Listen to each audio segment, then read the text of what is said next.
Now see folks, I am going to go for encrypting my E drive, right? So what exactly I want to encrypt on that drive? Do I just want to encrypt the used disk space? Okay, so whatever data has been created, only that will get encrypted in that case. Okay, but if I can select, this is the more secure option, but it is little bit slower. Encrypt entire drive. I will go to this option. Anyways, my drive is very small. I have just created it of 2 GB.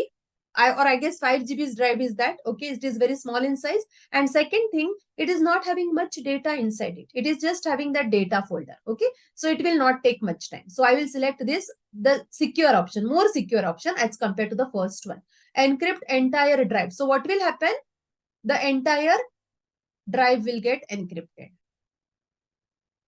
Choose which encryption mode to use. So if you use new encryption mode, it is for fixed drives of this computer, and compatible mode for the removable drives. For example, if you are using pen drives or USB hard disk, you should go for compatible mode. But if you are just trying to encrypt the hard drive, which is on the same computer, fixed drive, okay, so this mode is more appropriate. So because I am going to encrypt the E drive of this computer, I will select this option.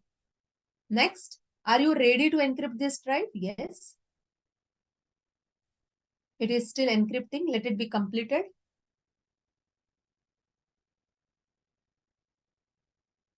Now see, now it is done. Okay, because my drive was small, no much data was there in the drive. It took very less time. Okay, so now this is on.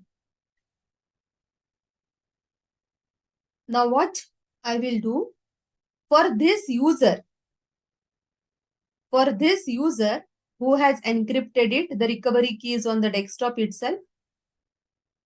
So if I go to this E drive, it is easily open. So what I will do quickly now, I will restart this computer once. So I will say this is the problem with Windows. Whenever you do any major configuration changes, you need to restart this computer. Let me restart it.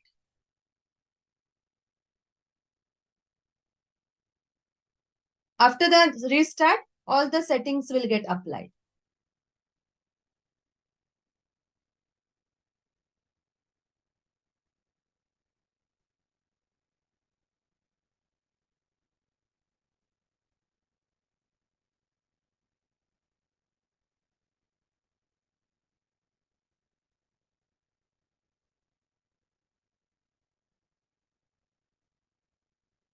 Okay. So now let me try with any user. Let us say user 1.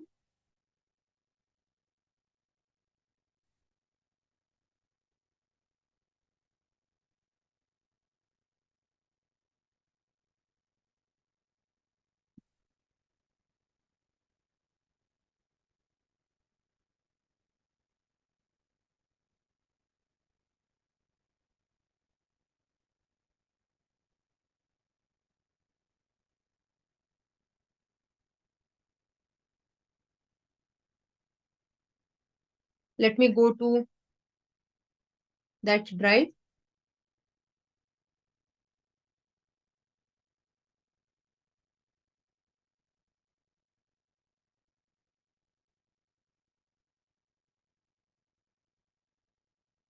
And now you can see a big yellow lock on my drive. Just give me a minute.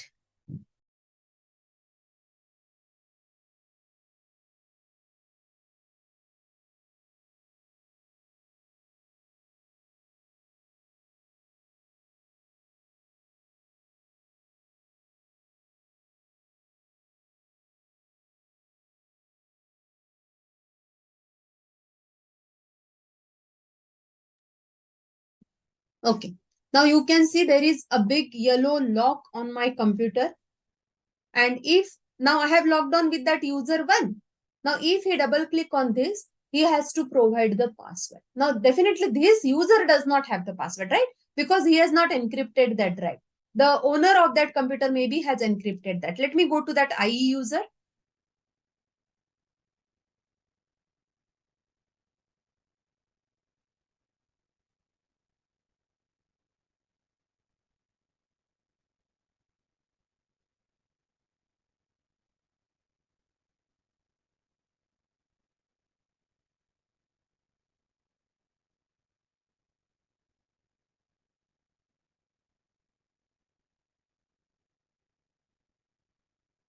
Now see, again the user is getting this lock. But the difference is that now this user knows the password. So I'm providing the password and I'm going to unlock it. And see, now it got unlocked and now I have access to this data. Okay, so this data folder and the files inside it. So what is required? I have to provide the password. There were other options as well, so that you can change the password, you can manage it, you can change the behavior. If I want to remove the BitLocker drive encryption option, even I can do it. Okay, so this is what the drive encryption in our Windows. Is it clear, folks? So see, I have just selected this option just to make your concept little bit more clear. Or nothing has been mentioned in our canvas about this, okay? But they definitely have mentioned that you should encrypt your removable device, that you should encrypt your data, file, and something. Okay, but how? That was the way I have used to demonstrate you this concept. Any question on this?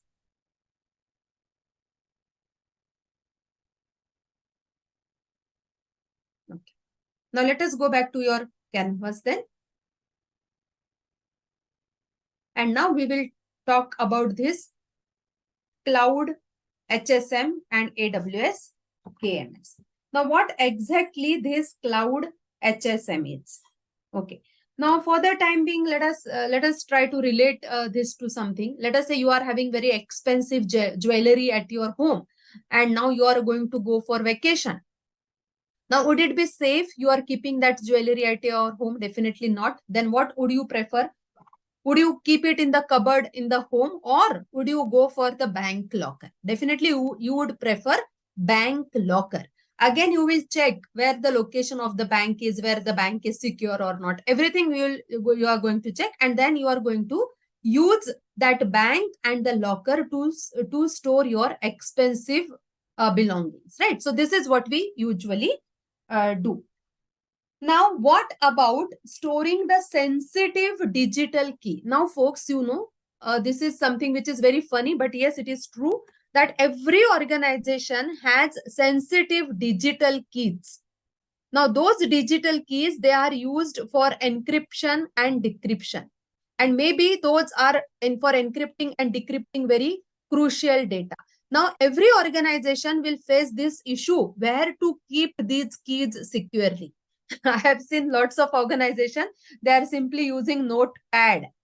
Okay, unbelievable, but yes, the encryption and decryption keys are written on the notepad. So this is not definitely the secure option. Okay, so what is the secure option? Without cloud in on-premises environment, for the time being, just think about the on-premises environment. Nowadays, your compliance is required or compliance is demanding that you should keep your digital keys securely. Okay, so when the auditor will come to your organization, he will ask you, where are you keeping your digital keys? Okay, and if you are giving the answer that you are writing it on the notepad, definitely you will not be the compliant organization, right? So in that cases, nowadays we are using devices which is known as HSM, which is known as hardware security module. Okay, let me just show you that device. Okay, let us see whether the pictures are available with Google.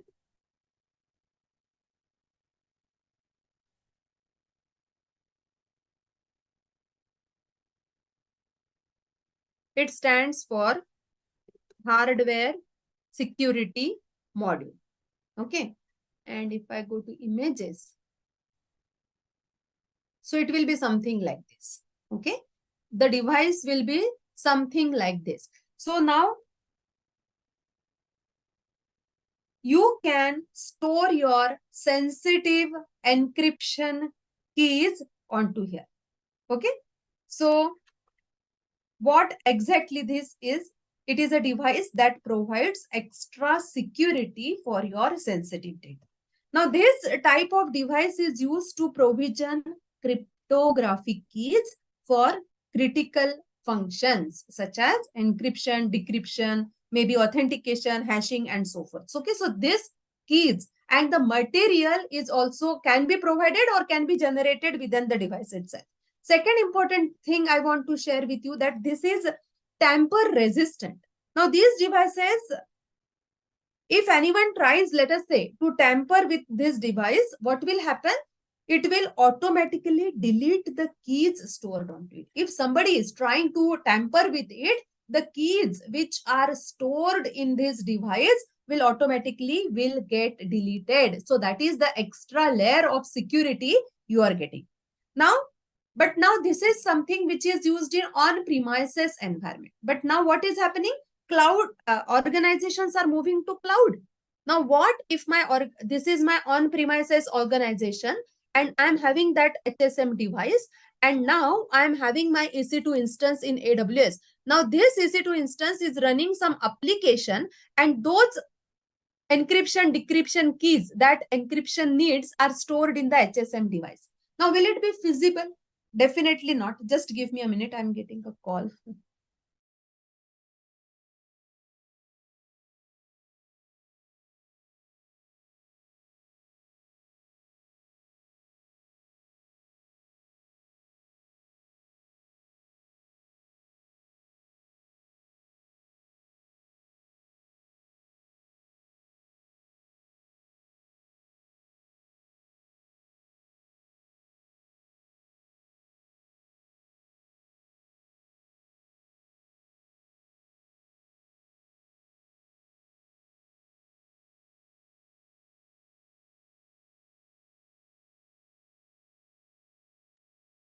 Okay.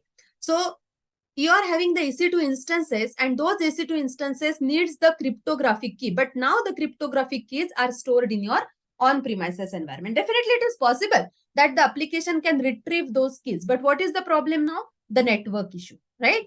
First of all, the network issue will be there. If the network is slow, your application will not perform properly, right? So latency and some other problems will be there. Now, what is the substitute for this? The substitute for this is cloud HSM.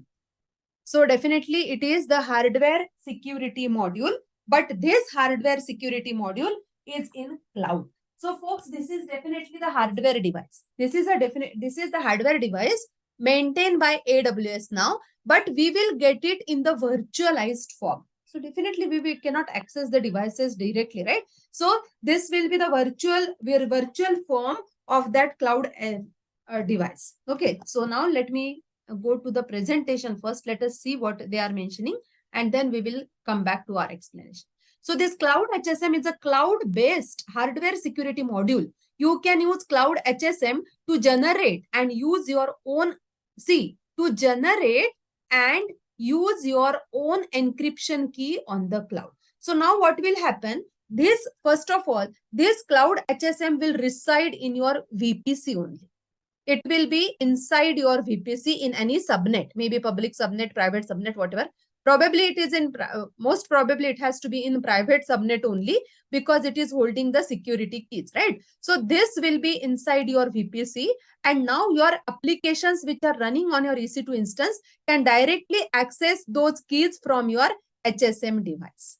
Now this device will be maintained by AWS. Now it is not your responsibility. It is a managed device. Okay. So you need not worry about the availability or whether that device will get corrupt or something. Okay. So that is not your problem now. So that everything will handle by AWS. You are just going to manage your keys. AWS will not have any access to your keys which you are going to keep inside the HSM. Okay. But their responsibility is to manage this hardware device for you. Their availability, scalability, everything will be managed by AWS. I hope that is clear. Okay. Okay. Yeah, this is very important. Okay. So this device is FIPS 140-2 compliant. This is a standard. This is a standard. So probably you will get such type of questions in your exams. So whenever you see this compliance, FIPS 140-2, think of cloud HSM. Okay, I have seen a few questions in your cloud practitioner essential examination. So they will have this keyword. So don't forget this. A hardware security module is a special hardened and tamper-resistant device to create and manage keys. They must meet some specific highly secure standards such as FIPS 142. Legal obligations can require customers to use HSM. As I told you, your auditors will ask you to use some hardware security module to store your digital keys, right? And how are you going to use it in AWS then, or maybe in cloud? So we are having the cloud version of that. It is a service that is primarily intended to support customer managed applications that are specifically designed to use HSMs for compliance obligation. It's fully managed service. Offers the possibility to export keys to other available HSM. Okay, so you can always export keys to other hardware security modules as well. The second service is AWS Key Management Service. Again, it is a fully managed service. It is integrated with AWS services to simplify the process of using your keys to encrypt data across your AWS workload. Can store keys in the default key store to connect to AWS Cloud HSM. So see, even KMS can be used to store and retrieve key in the HSM. This technique helps satisfy compliance obligations to use HSMs while providing the AWS service integration of AWS KMS.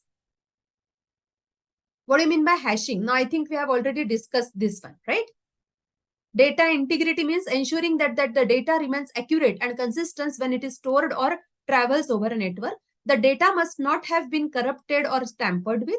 The data that you receive remains the same as the data that was sent. And one way to determine the data integrity is to use the hashing mechanism. So this we have already seen. And what are the hashing algorithms? I have shown you the hash calculator, right? Just now I have shown you. So hashing is used to ensure data integrity. Hash function generates a unique hash value or manage digest from the content of a file or message. Recipient of the file or message can use the hash value to verify that the content has not changed during the transit. Okay, so see. So this is the computer, the file in the computer, it will go to the hashing algorithm, okay, and it will generate the hash. And let us say, this is the receiver maybe, okay, so they have used some different example. So let us say you have sent this file to somebody. So again, that person will use the same algorithm to generate the hash value. If the both hash value matches, it means that the file is intact, okay. Lots of times, when you download some files, for example, let me just give you my example. If I go to Google, there are lots of options here, not the one which I'm showing you.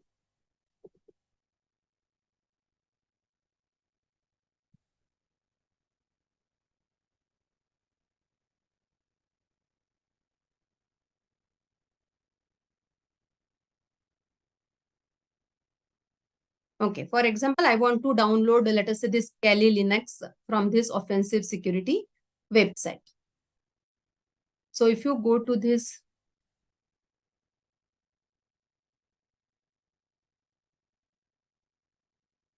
I'm not going to download it. I just want to show you that hash option here.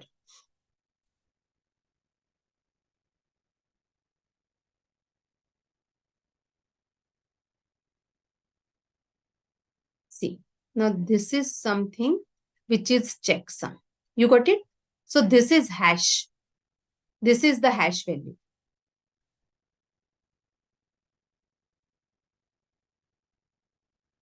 Mihir, I have talked about it. I will again talk about it. It was the rainbow attack. Okay, it is one-way encryption definitely. Now see, folks, I will talk about it, Mihir, once again. Now see, folks, I just wanted to download this 64-bit version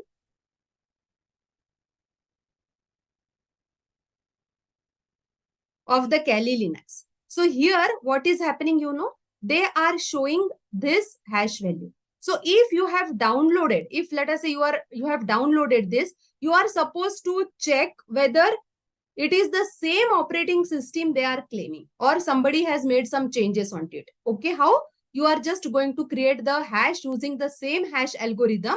And if it is matches, it means that the file is, so this is the best example I will tell you. what they have depicted here. Okay, you are downloading a file from the web server, but what web server has done, it has already given you the hash value. So once you download that file, you also generate the hash value, and if your hash value matches, it means that the file is intact. Okay, otherwise it is not the same locate or same file, means somebody has made some changes into that file. Okay, so now hash is one-way encryption. Let me just go back to my presentation once again.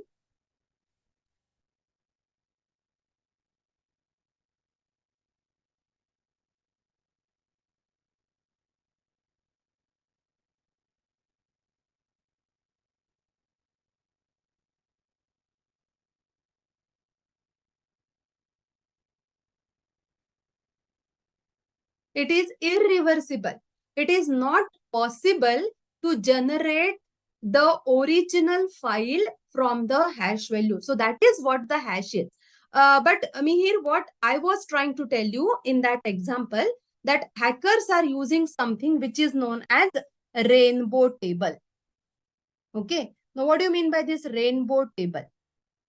So usually it is used against the password.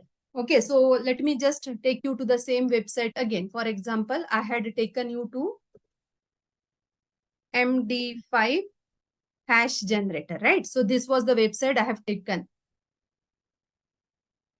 So now for the time being, just assume that hello is my password. Okay, my password is hello. So when you, on your Windows machine, so when you create users on your Windows machine, maybe on your Windows 10, Windows 11 or whatever, those passwords are saved in the form of hash. Okay. And in Windows, it is in SAM database, Security Accounts Manager. It is in your Windows registry. In your Linux system, it is the shadow file, right? It is the shadow file. In shadow file /etc shadow /etc/shadow is the file where the passwords are stored. But again, those passwords are in the form of hash. Now, there are lots of attack. For example, John the Reaper, yeah, and lots of password attacks are there in which the hackers are actually targeting this file.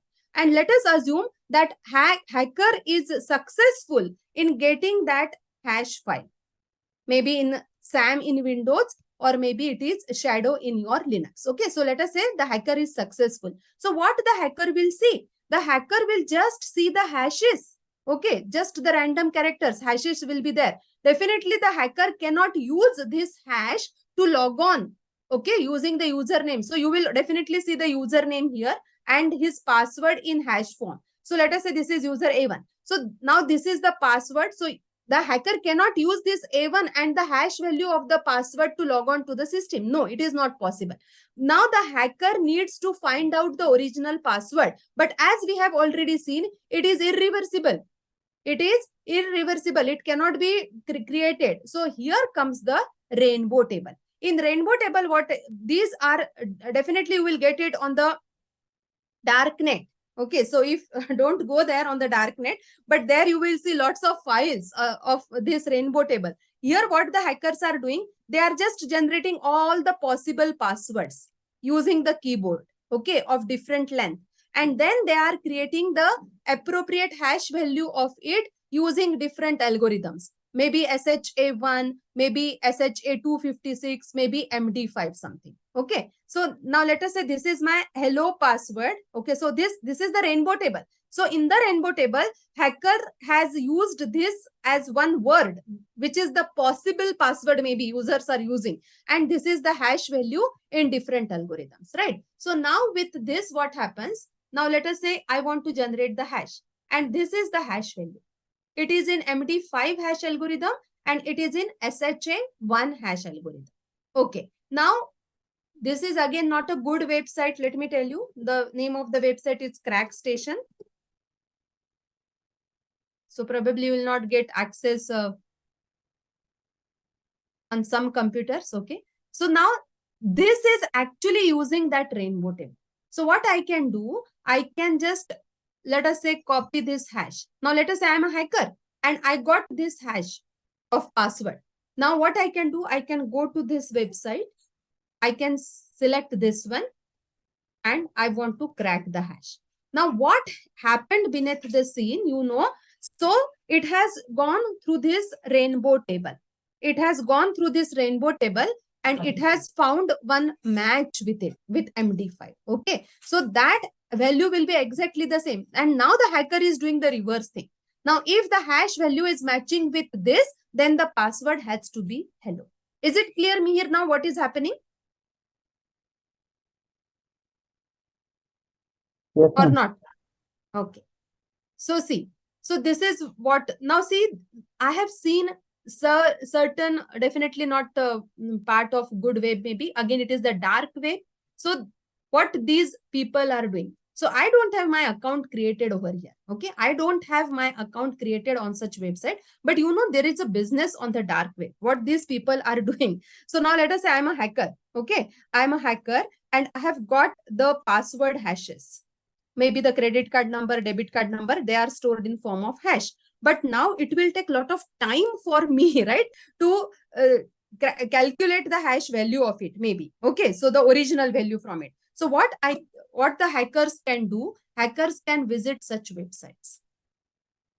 So here what they will be doing, here it was the very simple password I have given, hello, okay, and it was the very simple one, and that's why it has not asked me to give money. But otherwise what these people will do, they will ask you to pay some money, okay, and they will surely going to give you all the passwords, surely, okay, but you have to pay for it.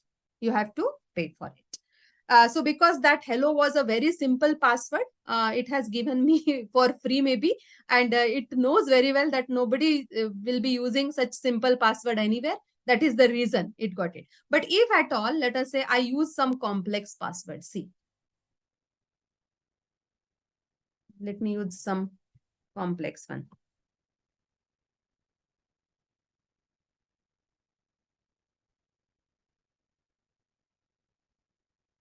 Something. Okay.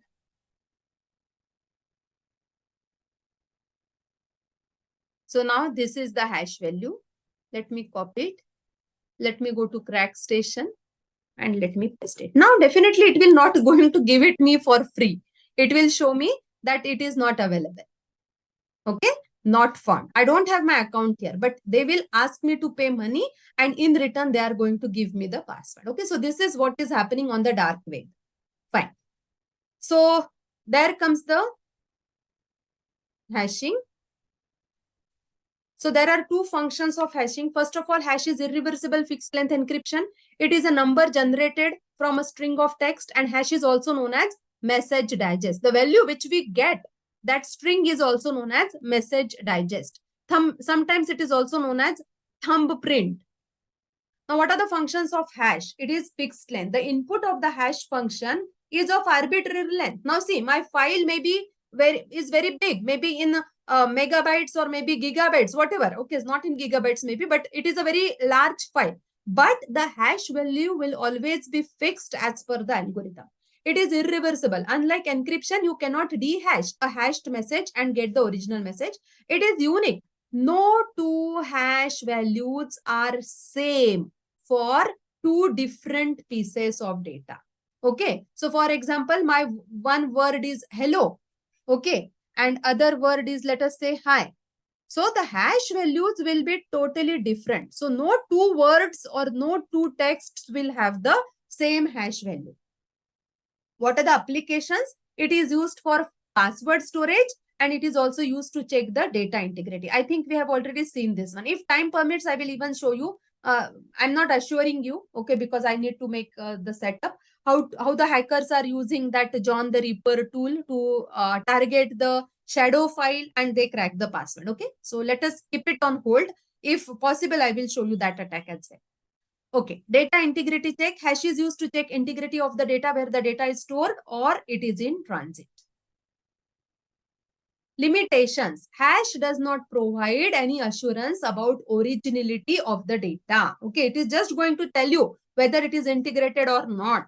Okay, but it is not going to tell you the authenticity of that data. Yes, digital signatures can be used to check the authenticity of the sender. We have already seen how digital signature works. Examples of, just hold on.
Okay. So these are the algorithms MD2, MD4, MD5. So nowadays we are not using those, let me tell you. So this is supposed to be the more secure one, SHA 256 secure hash algorithm.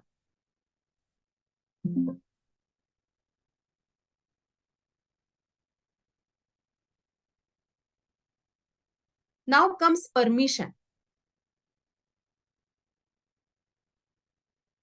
Now, principles of permission. Permissions are used to allow explicit access to. Now, see what we are learning. We are just learning to achieve the confidentiality, integrity of your data. We have seen various ways for it. Hashing was there, encryption was there. We have seen various types of encryption and definitely permissions. Even I have shown you how to use that permission on my Windows machine, right? I have removed that inherited permission. I have just given access to the person whom the access has to be given, right? So I have just removed everybody who does not need access to my data. So even confidentiality can be achieved using appropriate permission. So here comes the principle of least privileges. What exactly it means? Do not give any extra permission unless and until it is required. Okay, so don't give any extra permission to anybody unless and until it is required. So permissions are used to allow explicit access to resource. Subjects are granted permissions over object. The following are common types of permission: discretionary permission as well as role-based permission. Now, what do you mean by discretionary permission? So in that case, you can give permission to individual user. So tomorrow's session, we are going to see this one in much more detail. For example, if I just go to identity and access management here,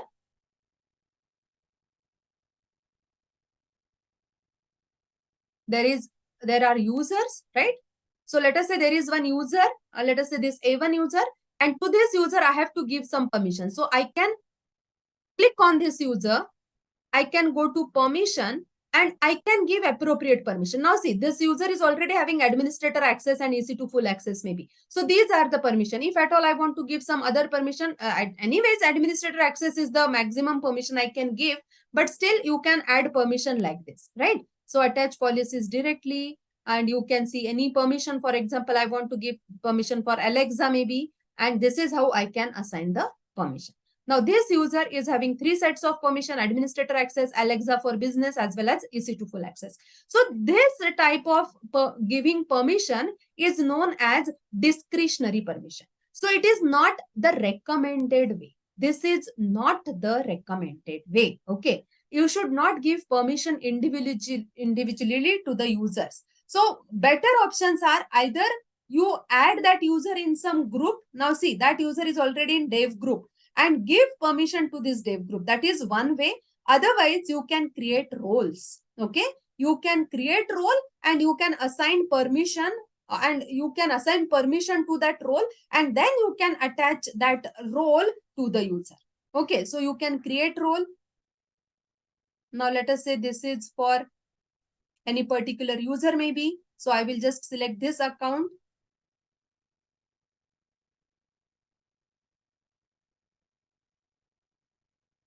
And what permission? Let us say it is S3 full access again. although it doesn't make much sense, but let us say this is the permission I want to attach to my role. Okay, now let us say this is S3 full permission role, something. Who can assume that role? Any identity in this particular account. I can edit it.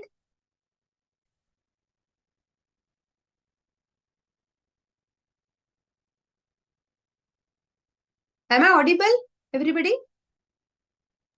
Yes, ma'am. Yes, ma'am. Yes, ma'am. I got the message that I have been signed out.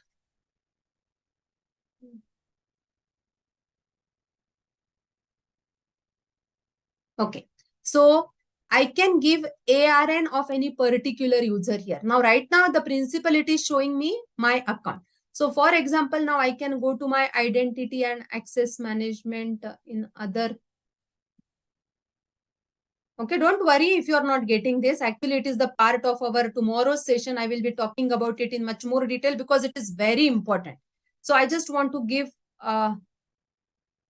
permission to any particular user. So I will go to this A1 user and I will copy this ARN. And now here,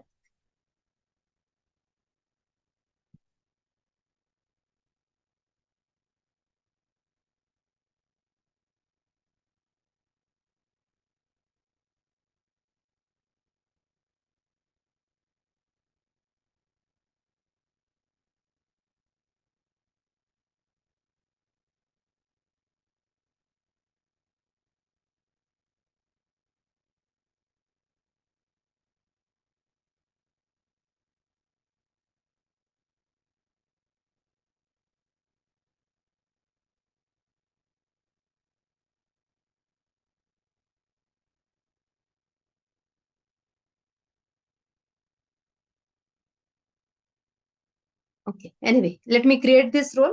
So this role is S3 full permission role, right? So now the users can assume this role if they want. Now, for example, if there is user A1 and this user is having in security credential, he is having the sign in link. Let me copy that and let me for the time being use this browser to log in.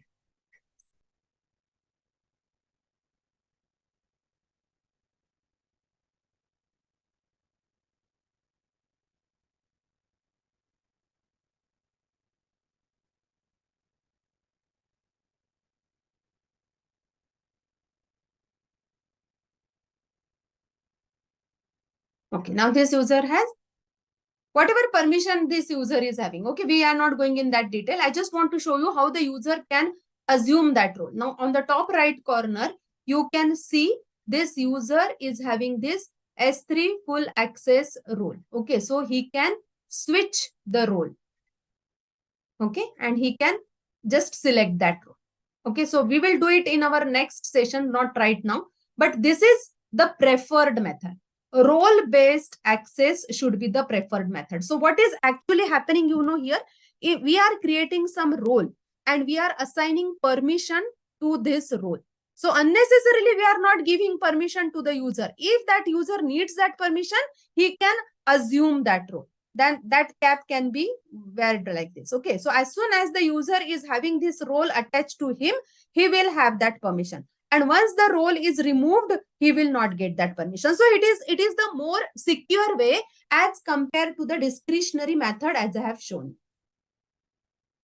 A permission grants a specific type of access to a resource. For example, write access to a file. Permissions are classified into two types: discretionary based on identity or other criteria. So it is just like the identity based policy, and role based on assigned role. A permission is assigned to a subject. A subject can be a person, a device, or a system. To give subject the resource access ability defined by the permission.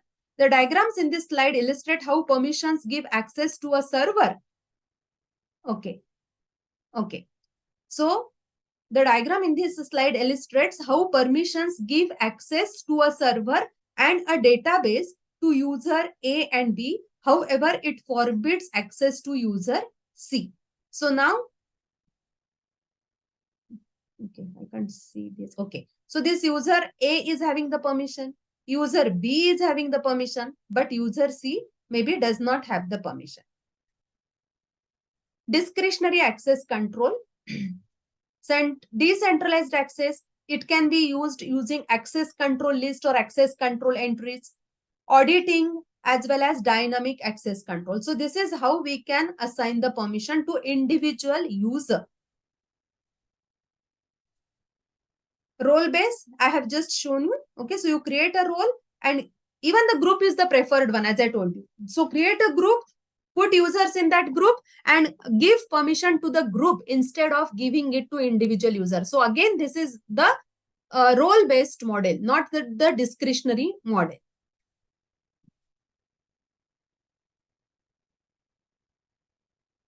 Okay.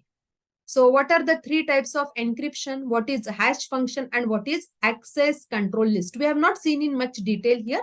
Okay.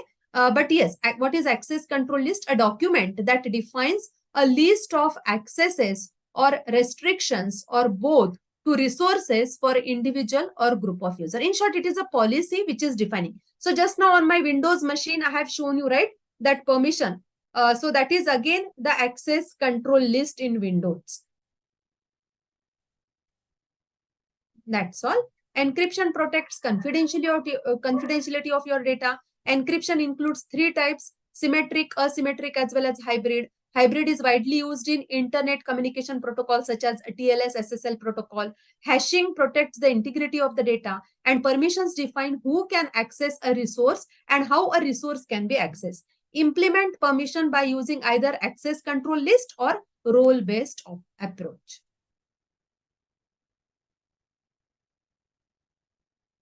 Okay, so this was the data security.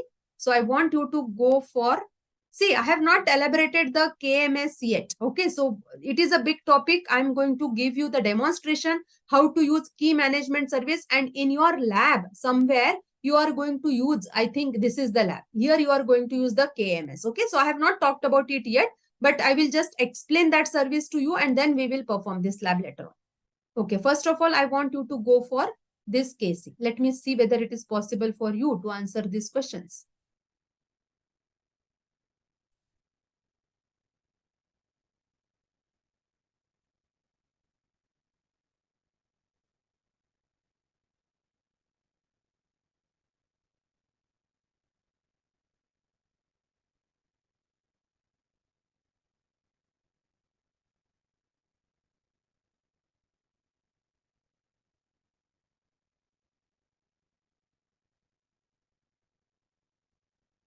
Okay, first question. Which term best describes the discipline that embodies the principles and techniques for providing data security?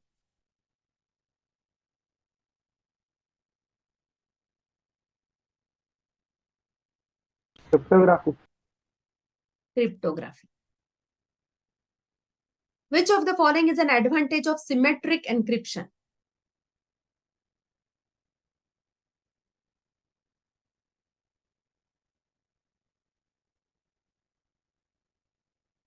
Second. Yes, it is a shared secret between the sender and the receiver. What is the goal of encryption?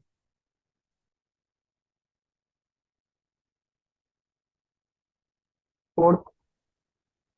No. Encryption, it is used for confidentiality. Okay.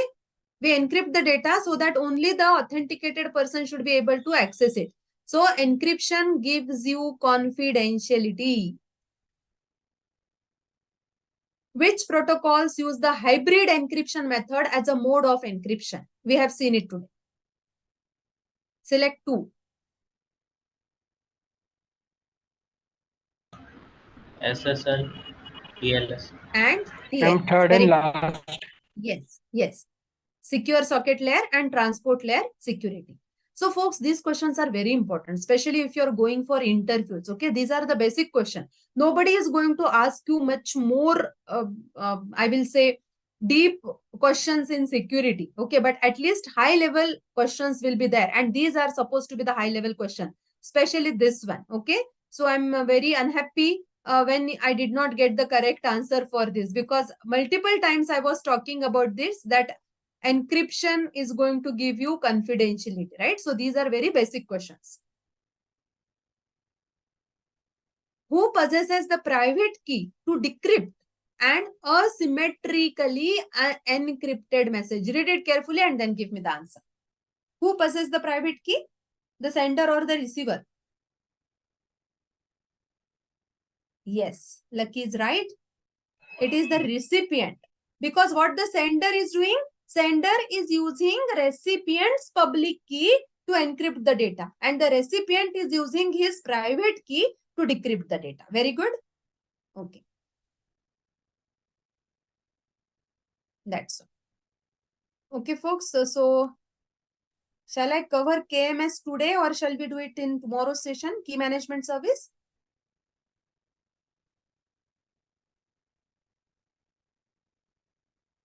It will take me 45 minutes almost. Okay. So let us do it in tomorrow's session then. Okay. So tomorrow I will give you the entire description of the key management service in our AWS.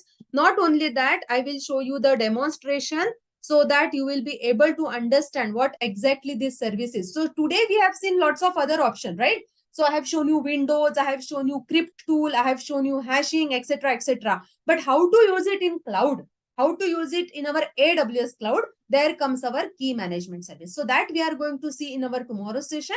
And tomorrow we will talk about the PKI as well. Certificate manager. So it will be a little bit theoretical topic, but yes, it is interesting a little bit. So there is no demonstration or something on this on PKI. So how the CA works and everything that we are going to see. And yeah, this will be very interesting for you, identity management, because there we are going to go to our AWS identity and access management service, and we are going to see lots of new things from there. Okay. So let us stop for today then. As I already told you, data security is a vast topic. So again, tomorrow I will be taking the data security itself, and then tomorrow we will start with our identity and access management. Okay, so maybe 2 or 3 days more I will need. Maybe this entire week I will need to cover this security model. The entire week is needed. Till Friday, possibly, I will be able to complete this security model. Okay, folks. So if at all, so I'm not reminding you every day, but make sure that you are consuming all the exit tickets, because see, we are not following it strictly. Sometimes it takes less time for me to cover the topic. Sometimes it takes a lot of time. So we are actually not possible. It is for us to cover the entire security module in 5 days. Okay. So that is the reason. But at the end of the security module, you should have consumed all the exit tickets. Okay. So this is what I'm expecting from you. Fine. So see you tomorrow at 3. Please join on time, everybody. Thank you. Any question? Thank you. Okay. Thank you. Bye. See you tomorrow.